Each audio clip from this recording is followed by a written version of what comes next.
sorak terbaik buat Tuhan. Tuhan, kami memuji, menyembah, meninggikan nama-Mu ya Tuhan. Kami sorak-sorai, kami berikan sorak-sorai yang paling baik untuk Engkau ya Tuhan. Pagi hari ini Bapak, terima kasih Engkau sudah sampaikan kami di tempat ini. Kami percaya Tuhan ada satu pesan kuat untuk kami bawa pulang hari ini Tuhan. Kami duduk diam, mau tangkap kebenaran firman Tuhan. Keluar dari tempat ini gak lagi jadi orang yang sama kayak kemarin. Bahkan gak jadi orang yang sama kayak tadi pagi. Kami keluar dari tempat ini sama-sama jadi orang yang gak lagi sama, orang-orang yang berkemenangan. Aku bersembunyi di balik salib-Mu ya Tuhan. Berikan bahasa yang paling praktis dan sederhana ya Tuhan, namun menerobos banyak jiwa dengan hanya hikmat-Mu saja, hanya pesan-Mu saja Tuhan. Dan Roh Kudus aku percaya sudah mengambil alih segala sesuatunya karena ibadah ini murni milik-Mu. Dalam nama Tuhan Yesus Kristus kami berdoa mengucap syukur, mengarahkan semua doa kami kepada Allah yang kami percaya, Allah yang luar biasa. Di dalam nama-Mu kami berdoa, haleluya, amin.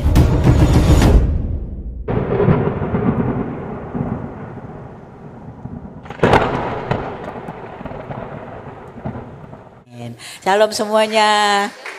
Ya, silakan kembali duduk dalam hadirat Tuhan. Luar biasa. Terima kasih Tuhan saya kembali ke tempat ini. Ya, saya masih ada beberapa yang mukanya saya hafal. Saya Tamara Geraldine Tuana Kota. Saya kalau diizinkan untuk sharing firman ke satu tempat itu biasanya ada wajah-wajah yang begitu saya kembali, oh saya ingat gitu ya kan ya, matanya memberkati. Happy Sunday semuanya. Selamat hari Minggu. Selalu ada kata happy sebelum Sunday. Jadi kita orang percaya itu selalu punya alasan untuk bilang happy Sunday. Ya cuma selamat hari Minggu ya. Tadi saya senang kalau di FIFA ini Bapak Gembala tuh selalu kasih tema. Terus temanya itu tuh kalau anak sekarang bilang tuh sangat relate gitu ya. Sangat relate, habis itu praktikal, sangat praktis untuk diaplikasikan. Jadi kita sebagai pengkhotbah juga sebetulnya kalau saya sampai khotbah di gereja di FIFA gitu ya. Saya sendiri akhirnya menerapkan sambil mempersiapkan khotbah, menerapkan itu juga selama 1 minggu bahkan 1 bulan. Jadi tema di dalam keluarga dan rumah tangga saya gitu ya. Kalau di sini kan Pak Gembala tadi udah Gembala senior, Bapak bilang tuh tadi soal apa? Soal hidup yang penuh kedisiplinan.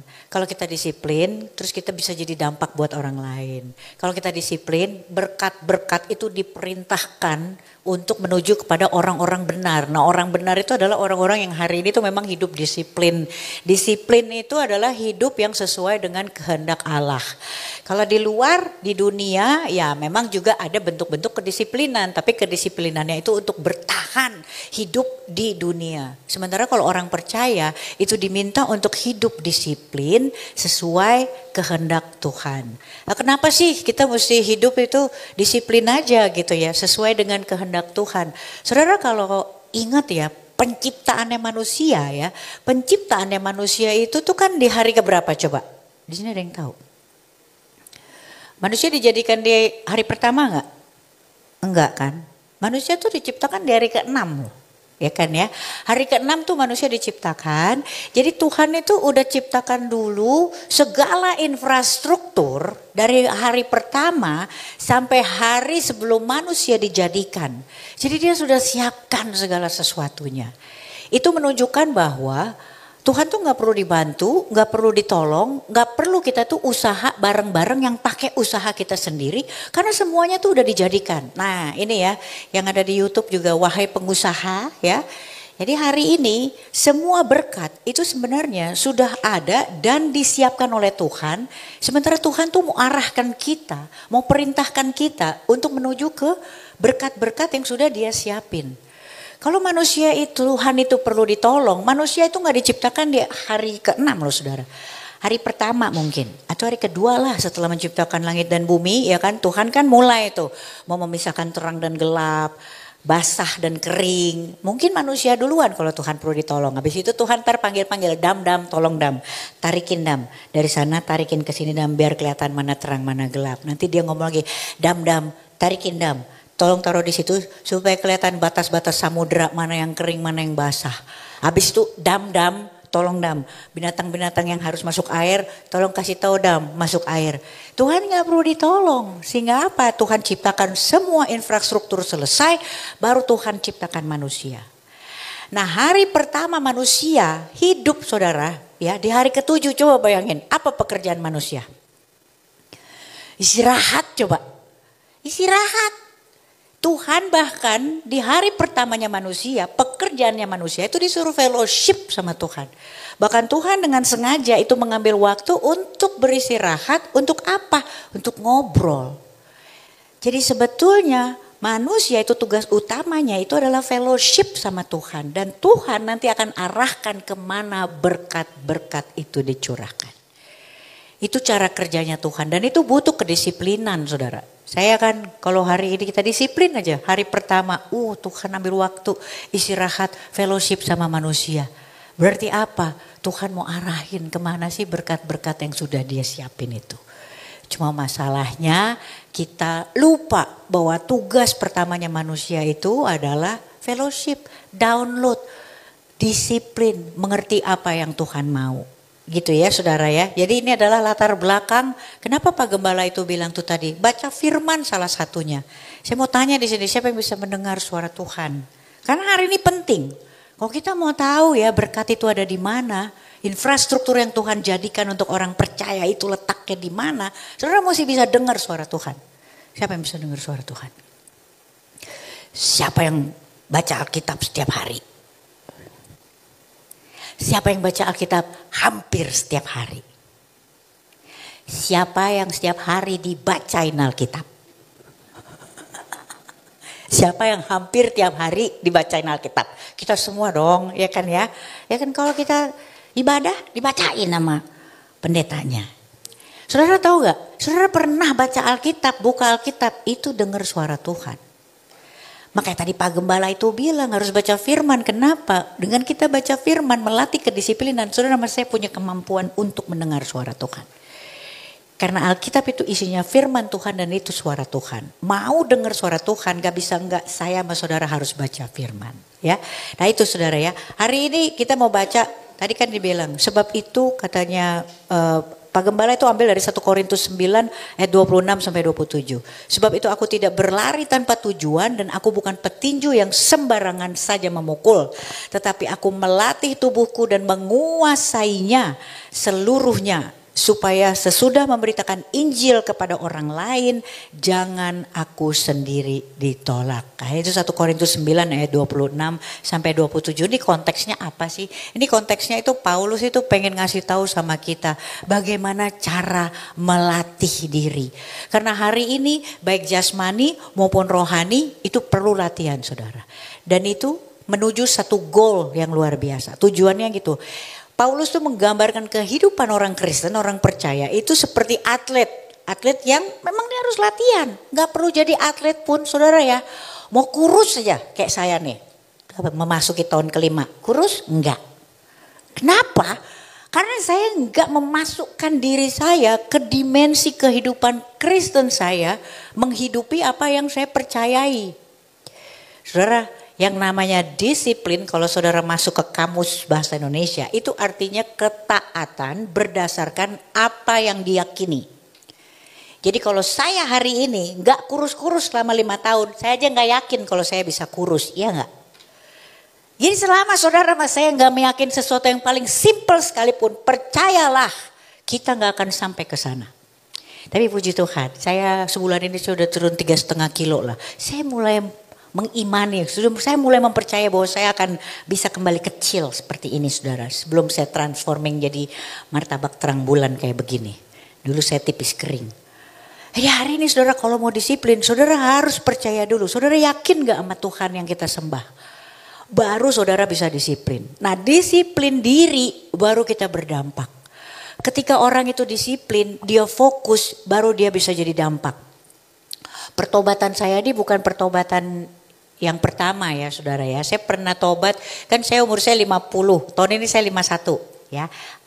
Gak terlalu kelihatan kan, lumayan ya, lumayan muda ya, lumayan ya gitu.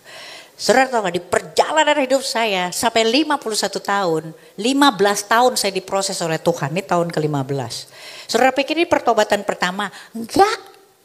Tapi yang paling konsistennya ini saudara, saya pernah tobat itu gak tahu berapa kali. Tobat, kumat, tomat saya. Baru yang ini saudara, ketika saya benar-benar berfokus dalam waktu 15 tahun ini, baru saya berdampak. Tadinya ketika saya tobat orang-orang cuma mikir gini, udah tenang aja, kita tunggu aja kapan dia kumat. Setahun kumat lagi, tobat lagi, 3 tahun kumat lagi. Bahkan ada pertobatan yang paling instan waktu itu, 3 bulan kalau nggak salah. Udah kumat lagi saya, bahkan lebih kumat daripada pertobatan sebelumnya. Gimana mau jadi dampak ketika kita tuh nggak terfokus sama yang kita yakinin. Saudara mesti yakin, hari ini saya mesti yakin bahwa saya tobat. Iblis juga kesian tuh, PHP. Ini anak ditinggal bentar tobat, kita datang lagi kumat. Lebih setan lagi dari kita katanya gitu. Jadi hari ini saudara, kenapa kita harus berarti? Karena goal kita, dimensi kehidupan kita menurut Paulus itu adalah seorang atlet. Kerohanian kita itu harus dilatih sungguh-sungguh ya. Dan disiplin itu akan menjadikan diri kita hidup berdampak. Kenapa sih kita mesti latihan melatih tubuh? Ini ada 3 ayat saudara ya. Ayat ini aja, nanti saya akan kasih ada beberapa ayat. Tapi 3 ayat ini aja, diingat-ingat saudara. Kenapa? Karena setiap area kedisiplinan kita nanti itu relate sama 3 ayat ini. Area disiplin itu ada disiplin rohani, ada disiplin pikiran sama perasaan kita. Itu mesti didisiplinkan juga. Terus ada perbuatan, disiplin dalam perbuatan, disiplin dalam kesehatan, disiplin dalam keuangan. Area disiplin kita hari ini yang masih tinggal di dunia sebagai orang percaya, setidaknya ada 5 saudara, itu tadi. Nah 5 ini kalau kita nggak ingat-ingat ayat ini, saudara sama saya pasti jatuh kumat lagi. Ya kan ya. Ini ayatnya gini, kenapa kita harus latihan tubuh ketika kita nanti masuk ke disiplin rohani? Kenapa? Karena yang pertama tuh Galatia bilang, Galatia 5 ayat 17. Daging cenderung menentang roh. Galatia 5 ayat 17 itu dia bilang, berdoalah, berjaga-jagalah. Karena keinginan daging berlawanan dengan keinginan roh. Ya, berlawanan dengan keinginan roh, ini dia. Dan keinginan roh itu berlawanan dengan keinginan daging. Keduanya itu saling bertentangan. Sehingga setiap kali kamu melakukan apa yang kamu kendaki, tidak melakukan apa yang kamu kendaki. Ini nanti ketika kita masuk ke disiplin rohani, baca Alkitab aja. Saudara ingat sama ayat ini, begitu saudara tutup Alkitabnya, males ini Galatia lagi bunyi. Jadi nanti ketika kita masuk di 5 area disiplin, saudara ingat 3 ayat ini aja. Ini ayat yang pertama ya. Ayatnya itu bilang keinginan daging, ini tanda-tandanya, ciri-cirinya. Ketika saudara mau mulai berdoa gitu, tiba-tiba aduh kok males banget ya, mendingan nonton drakor. Saudara ingat ayat ini. Memang benar, keinginan daging nonton drakor. Keinginan roh kita mau berdoa. Daging cenderung menentang roh ya. Jadi dibilang itu, sebab keinginan daging berlawanan dengan keinginan roh, dan keinginan roh berlawanan dengan keinginan daging. Keduanya saling bertentangan sehingga apa? Kamu tidak melakukan apa yang kamu kehendaki. Nah ketika kita bisa sungguh-sungguh itu nanti di disiplin rohani, tetap baca Alkitab, tetap berdoa, tetap berpuasa. Saudara sudah menjadi pelaku firman ini. Ya, ada ciri-cirinya, pasti bertentangan. Nah, yang kedua, karena tubuh harus ditundukkan di bawah kendali roh. Coba di Matius 26 ayat 41 bilang berjaga-jagalah dan berdoalah supaya kamu jangan jatuh ke dalam pencobaan. Roh memang penurut, tetapi daging lemah. Nanti ketika saudara masuk, kita mau bongkar 5 area disiplin. Nanti kalau saudara masuk ke area disiplin perbuatan, saudara bergunjing gitu misalnya. Nih, berdoa dan berjaga-jaga. Kenapa? Saudara relate lagi. Roh memang penurut, dia pasti ngingetin. Jangan bergunjing, tapi daging lemah. Kita makin gosok supaya makin sip. Ada tanda-tandanya sebelum kita masuk ke area disiplin. Dan yang ketiga, karena kita dipanggil untuk hidup dalam roh, bukan dalam daging. Jadi Roma 8 ayat 13 tuh bilang, sebab jika kamu hidup menurut daging, kamu akan mati. Tetapi jika oleh roh, kamu mematikan perbuatan-perbuatan tubuhmu, kamu akan hidup. Hati ketika kita masuk di 5 area kedisiplinan, saudara bisa tes lagi dengan ayat yang ini. Jadi 3 ayat ini aja diingat-ingat saudara ya. Baru kita masuk ke area disiplin. Saya taruh area disiplin rohani itu memang di paling atas. Kenapa? Karena itu yang menjadi kekuatan kita untuk masuk ke area disiplin lainnya. Sekali lagi kita mau bongkar ada 5 saudara ya. Pak Gembala tadi juga menjelaskannya dengan praktis. Saya juga mau khotbah secara praktikal. Kenapa? Karena Senin sampai Sabtu di luar gereja itu yang kita hadapin. Dan saudara mesti ngerti area kedisiplinannya. Yang pertama tuh disiplin rohani, saudara. Disiplin rohani itu kita mesti ngapain aja sih? Disiplin rohani itu bicara soal hidup dalam kedekatan dan keintiman sama Tuhan. Nah ini fondasi pertamanya aja orang percaya. Tanpa disiplin dan iman kita gak bakalan mungkin taat. Hari ini sebelum kita masuk ke disiplin rohani, saudara sama saya perlu tanya, benar gak kita percaya sama Allah yang kita sembah? Itu aja dulu, karena sekali lagi kedisiplinan itu adalah kepatuhan terhadap apa yang kita percayai. Saya gak bakalan bisa nurut sama suami saya kalau saya gak percaya sama dia. Iya gak? Dan saya gak bakalan percaya sama dia kalau saya gak sayang sama dia.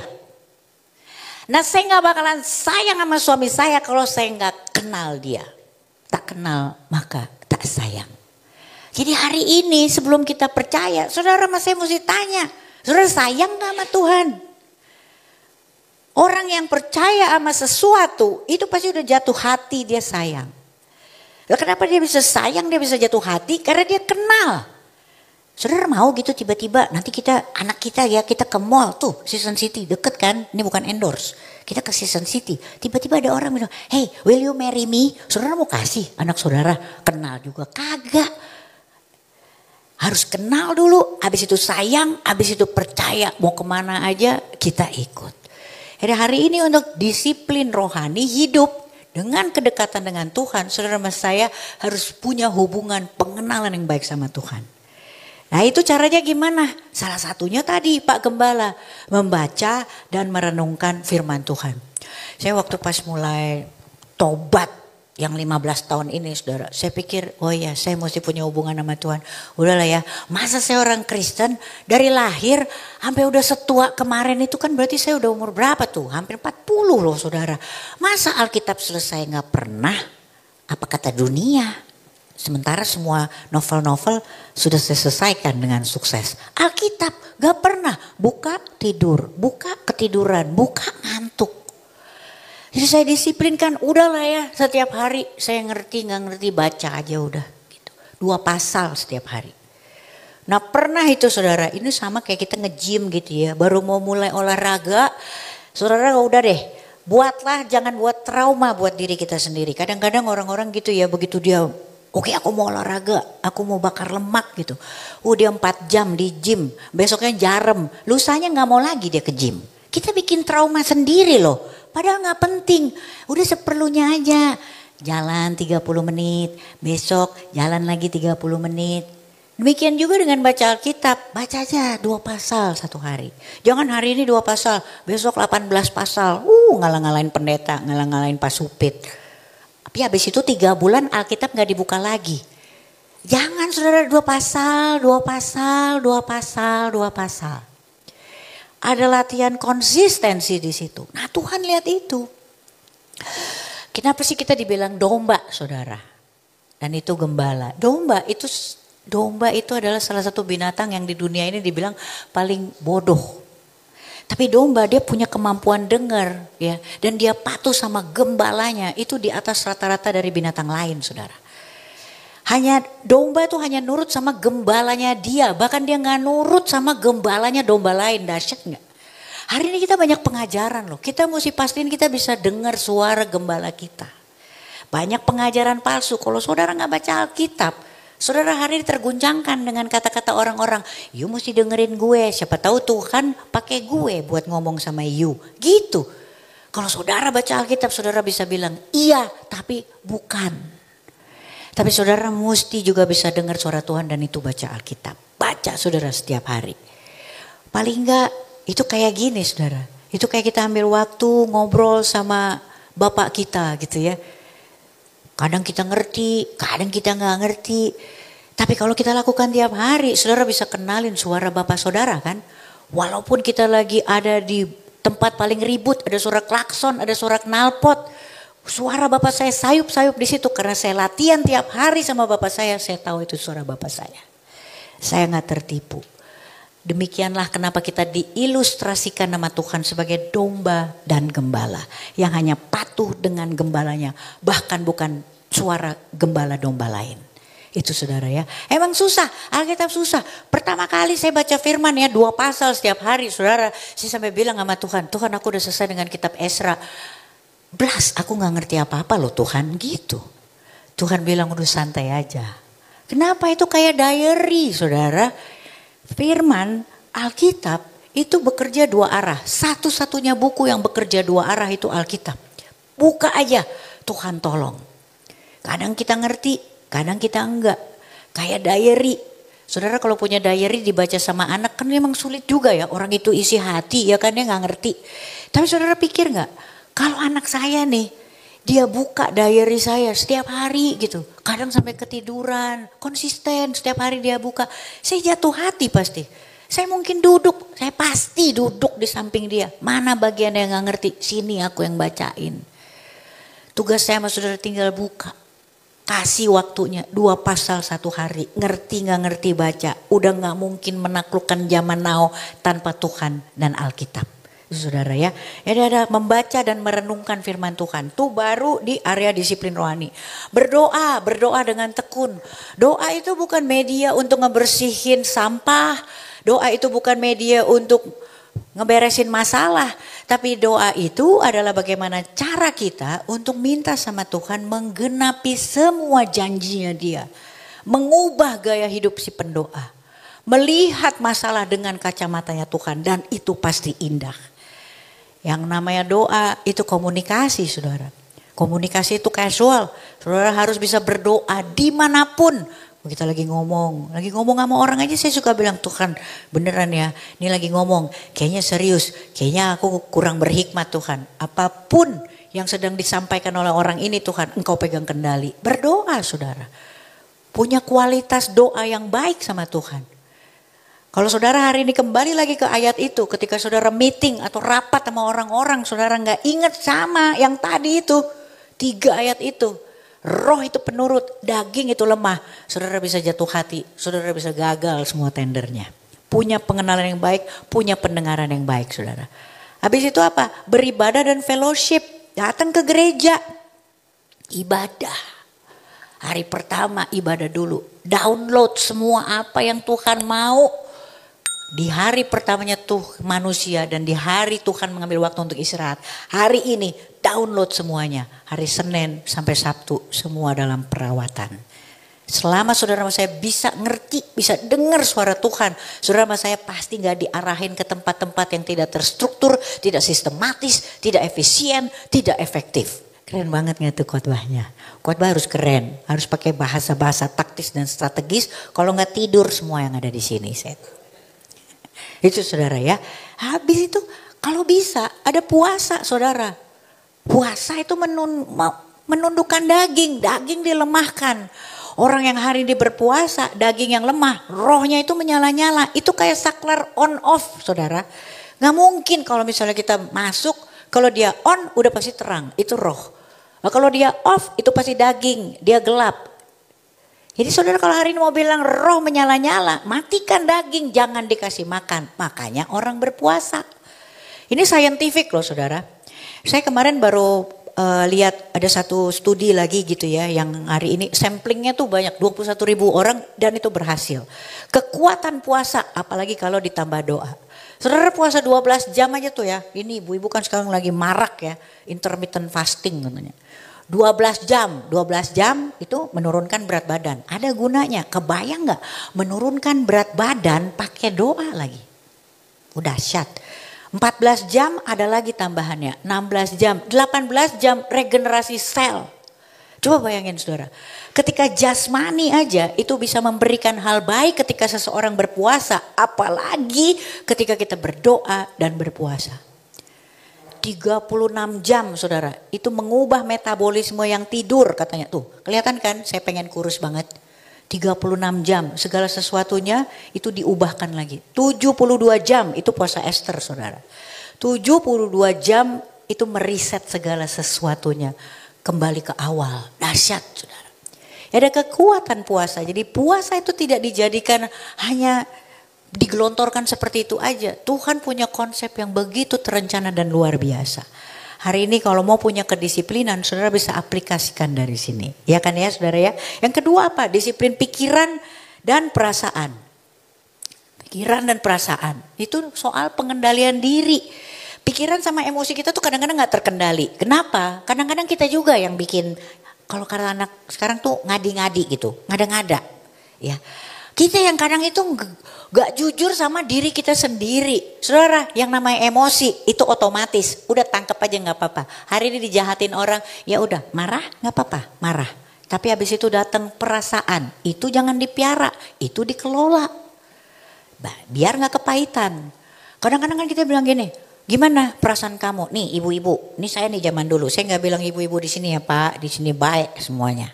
Dulu saya gitu kalau ditanyain sama suami aja, kenapa kamu are you okay katanya gitu, ya kan ya, muka udah sepet, are you okay, aku jawab yes I'm fine, gitu.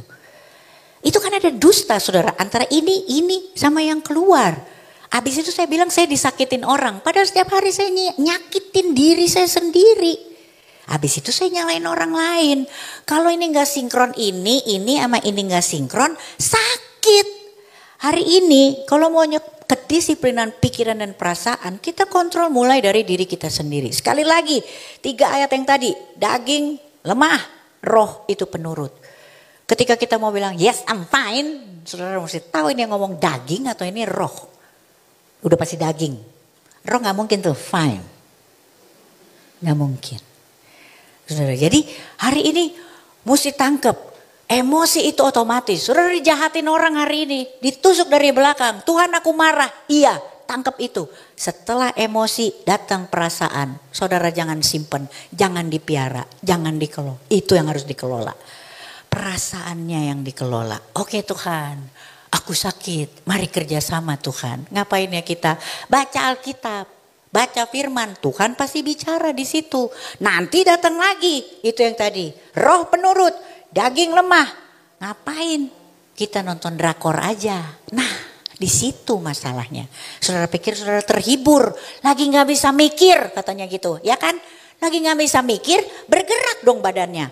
Kuli tuh nggak bisa mikir. Orang-orang yang bekerja di Bandung, di bangunan tuh nggak bisa mikir, makanya mereka bergerak. Saudara masih hari ini nggak bisa mikir, jangan duduk nonton drakor, makin pusing. Makin banyak traumanya lagi. Saudara berantem sama suami. Gak bisa mikir. Bukannya baca Alkitab nonton drakor. Nah di drakor mulai ngeliat adegan. Oh suami kalau berantem malah ke mall. Ngerayu istrinya beli tas. Waduh. Oh kalau berantem di drakor. Iya suaminya malah sayang jangan kemana-mana ya. Aku bikinin teh ya. Percaya sama saya begitu suami saudara datang lagi. Makin berantem saudara. Kenapa? Karena di sini saudara itu udah ada skenario. Kalau berantem kayak drakor. Emang dasarnya suami kurang asem. Bukannya beliin tas, dia malah pergi. Baca firman saudara, itu yang dibilangin hari ini. Apapun di dalam kehidupan kita hari ini, uji lagi sama kesetiaan Tuhan di dalam firman. Menjaga perkataan, mengendalikan emosi dan juga amarah. Ya kan ya, dikendalikan, dikelola.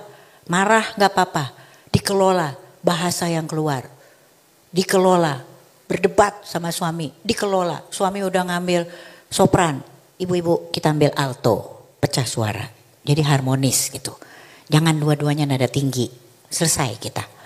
Dikelola, gak usah lagi ada flora dan fauna. Saudara gak usah lah panggil-panggil anjing, babi, monyet. Gak usah saudara. Leave them alone. Kesian. Saudara juga nih hari ini senang-senang ibadah. Pasti di rumahnya ada yang sayang sama anjing kan? Mana? Gak dibawa? Sesayang-sayangnya kita sama binatang. Waktu kita senang-senang mereka gak dibawa. Kemarin apalagi Imlek. Kan selesai tuh banyak babi-babi. Jadi hong semua. Tapi giliran berantem duluan dipanggil itu. Si monyet, si babi, si anjing. Jangan saudara ya. Hari ini kelola segala sesuatunya. Dan itu perlu kedisiplinan. Habis itu jauhi kepahitan dan juga dendam. Masuk lagi kita ke disiplin dalam perbuatan. Sekali lagi dendam itu terjadi karena trauma. Ya kan saudara? Ingat terus. Ingat terus itu gimana? Karena kita ciptakan sendiri gambar yang ada di kita. Termasuk drakor-drakor itu saudara. Ya. Nah, yang ketiga ada disiplin dalam perbuatan hidup sesuai dengan firman Tuhan. Disiplin itu bukan apa yang kita pikirkan, tapi tentang bagaimana kita hidupi apa yang kita pikirin. Jadi ketika kita disiplin, kita pikirkan sesuatu, kita jalanin. Nah itu salah satunya menjaga perkataan. Tadi kita udah bahas tuh situ, jaga perkataannya. Yang namanya mengumpat, yang namanya memaki itu adalah reaksi termudah dan termurah dari seseorang. Dan itu bukan kualitas orang percaya yang baca firman. Sekali lagi saudara, marah yang mencuri damai sejahtera dan sukacita adalah reaksi termudah dan termurah yang bukan merupakan karakter excellent dari seorang percaya. Ya, jaga perkataan, bekerja dengan jujur dan juga rajin. Itu ada kedisiplinan.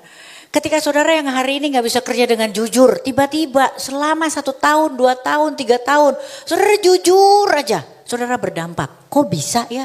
Saudara, ketika saudara lakukan itu, bukan hanya saudara berdampak, tapi Tuhan yang saudara sembah itu akhirnya diminati oleh orang lain. Jadi harus fokus kerja dengan jujur dan juga rajin dan menjaga hidup dalam kekudusan. Waktu kita disiplin dalam perbuatan, waktu kita ada di marketplace saudara perlu hidup dalam kekudusan. Kudus itu terjemahan pertamanya di Alkitab itu artinya terpisah. Kita memang masih berada di dunia tapi kita tidak berasal dari dunia. Terpisah saudara. Terpisah itu artinya ketika saudara ada di situ, walaupun orang ngerokok, saudara gak ngerokok. Saya kesaksian juga ya, saya tuh punya komunitas saudara. Komunitas isinya semua adalah teman-teman yang gendernya sama, perempuan dalam kurung arisan berarti gitu ya. Dulu punya arisan. Itu sebenarnya saya udah gak sejahtera tuh waktu itu. Waktu arisan. Kenapa? Karena mulai bergunjing, mulai ngomongin orang. Sampai di satu titik 15 tahun yang lalu gitu ya. Saya mulai mikir ya udah ketika mulai bergunjing saya keluar. Gitu. Habis itu arisan lagi. Saya hanya melakukan apa yang saya bisa lakukan gitu. Saya keluar. Sampai akhirnya saya gak tahu tuh di bulan keberapa. Itu komunitas itu mulai menyadari setiap kali mulai ngomongin orang, si Tamara nggak ada, gitu. Dan saya ini kan cukup membawa suasana ya, kalau saya datang gitu tuh kan orang terhibur dengan saya gitu. Sehingga akhirnya entah di tahun keberapa mereka mulai bilang, kalau ada si Tamara kita nggak usah ngomongin orang, nanti dia pergi katanya gitu. Saudara bisa lakukan itu. Nah, ketika itu dilakukan dengan konsisten, saudara bisa berdampak. Dan hari ini gak ada lagi tuh pada ngomongin orang. Padahal saya gak ngapa-ngapain, saya cuma pergi dan pergi. Hari ini buat satu kekudusan, praktis dan sederhana. Saudara pasti berdampak. Tapi jangan lelah. Saya cuma mikir gini, kebayang ya kalau misalnya saya lelah di bulan ke-6 gitu. Gak jadi apa-apa, saya kembali lagi. Bahkan saya yang ikut bergunjing. Hidup dalam kekudusan saudara. Nah disiplin yang berikutnya apa? Disiplin dalam kesehatan. Menjaga tubuh sebagai bait Allah itu termasuk ketika kita mikir perlu nambah gak ya gitu. Jaga pola makan, pola istirahat, gaya hidup kita. Kita makan udah enak gitu saudara. Ya kan ya, ada kedisiplinan yang bisa kita latih juga. Sebelum kita masuk ke rohani, latihan dengan hal-hal yang kelihatan. Perlu nambah gak gitu ya kan. Apalagi saya, yang namanya ayam itu kan sebenarnya udah enak ya. Babi udah enak saudara. Ya udah gak usah makan nama kulitnya dong. Kan dagingnya udah enak. Tapi kalau saya dulu gak puas ya kan ya. Jeroannya juga saya makan tuh zaman dulu. Jadi hari ini tuh mulai dilatih ada kedisiplinan bahkan dalam hal kesehatan. Olahraga gitu. Olahraga itu juga harus kita jaga. Jangan ketika kita hari ini, wah kita bisa olahraga. 3 jam kita olahraga. Sesak napas saudara. Udah jalan pelan-pelan. Nanti rohani juga gitu. Jalan pelan-pelan sama Tuhan. Gak lari-larian. Hari ini kalau mau olahraga langsung lari. Bengek saudara. Kita mau latihan ya hari ini. Langsung 15 pasal ya guys. Sesak napas saudara. Rohani kita ngap-ngapan. Udah 2 pasal. 2 pasal. Besok lagi 2 pasal. 2 pasal. Dan jaga tubuh dari penyalahgunaan. Ya. Nanti di foto aja itu ada ayatnya. Yang terakhir, disiplin dalam keuangan tuh mengelola berkat Tuhan dengan bijak. Ini yang terakhir saudara. Ini yang terakhir. Ini ada kedisiplinan juga. Jangan cinta uang, punya pola hidup sederhana dan menghindari yang gak perlu. Utang-utang. Harus ada financial freedom. Nah, ini saya mau tutup dengan ini sebenarnya pengajaran. Saya kemarin habis konselingin banyak nih sekarang nih, ada beberapa kebanyakan ibu-ibu komplain semua. Ini suami saya nih, ampun dah katanya gitu. Dulu kayaknya nggak loyo kayak begini, sekarang nggak bisa kerja katanya gitu. Hari ini yang namanya masalah dalam rumah tangga itu cuma 3 saudara. KDRT, perselingkuhan sama KDRT perselingkuhan sama ekonomi. Tapi ekonomi adalah gerbang menuju perselingkuhan dan juga KDRT. Nah itu masalah kedisiplinan. Kalau saya tanya sama ibu-ibu, Bu, emang bapaknya dari dulu Bu gak bisa kerja Bu? Terus langsung mereka ngomong gini loh ibu-ibu, enggak. Dulu mah bisa kerja. Iya Bu, kalau dari dulu gak bisa kerja kenapa dikawinin? Gitu kan saya tanya. Enggak, dulu pinter katanya gitu. Lah kalau dulu pinter sekarang berarti masalah pengelolaan dong. Iya enggak? Berarti bukan suaminya doang yang salah, kita juga gak bisa ngelola Bu. Saya bilang gitu. Coba bayangin saudara ya, Yusuf ya ketika ada 7 tahun panen. Habis itu kan baru 7 tahun kering. Tuhan memberikan berkat dulu. Nah Yusuf mengelola waktu itu sehingga apa? Sehingga ketika musim kering itu datang, Yusuf tetap bisa memberkati sebagai kabulok kepala urusan logistik. Nah hari ini juga seperti itu. Saya tanya, hari ini bahkan uang itu punya tujuan loh saudara. Tujuannya itu apa? Kalau saya tanya sama ibu-ibu atau saya tanya sama diri saya sendiri, saya akan jawab tujuan uang. Belanja, bayar uang sekolah anak, kebutuhan sehari-hari, listrik, cicilan kalau masih ada. Selama kita masih punya pikiran seperti itu, percayalah saudara, gak ada yang bisa dikelola. Uang itu diciptakan tujuannya adalah untuk memberkati. Panennya Yusuf itu tujuannya untuk memberkati, makanya dikelola. Oh dulu gitu ya, begitu ada habis bayar listrik, berarti gak bayar listrik Bu, gitu ke saya. Berarti gak bayar uang sekolah anak gitu. Bayar, listrik bayar, dulu kan gitu ya, dikelola, bayar, belanja, ya cicilan udah selesai dibayar. Pasti ada lebihnya, pasti. Nah saya mau tanya, diapain? Kalau saya dulu beli tas lah, kan ada lebihan, kalau perlu di markup. Selama kita ngelihat bahwa kelebihan itu adalah untuk digunakan, percayalah gak ada yang bisa dikelola. Hari ini berapapun itu perlu untuk dikelola. Kita gak ngerti nih besok akan jadi apa. Waktu pandemi, saya tahu ada banyak orang yang bilang ketika tiba-tiba ada orang jual tanah gitu. Saya sendiri waktu pandemi, ada yang jual tanah tiba-tiba. Tanahnya itu luar biasa, dijual hanya 1/5 harga saudara. Banyak banget yang bilang, aduh coba ada duitnya ya gitu. Saya ada waktu itu, saya beli aja, mustahil harganya. Hari ini tanahnya udah 5 kali lipat, apakah saya gunakan? Enggak, saya ambil aja sesuai dengan yang memang diinvestasikan waktu itu. Selebihnya apa? Dikelola, saya gak ngerti perang besok itu nanti akan ada apa lagi. Tujuan kelebihan kita berkat itu untuk dikelola. Nah itu butuh kedisiplinan saudara ya, disiplin dalam mengatur uang.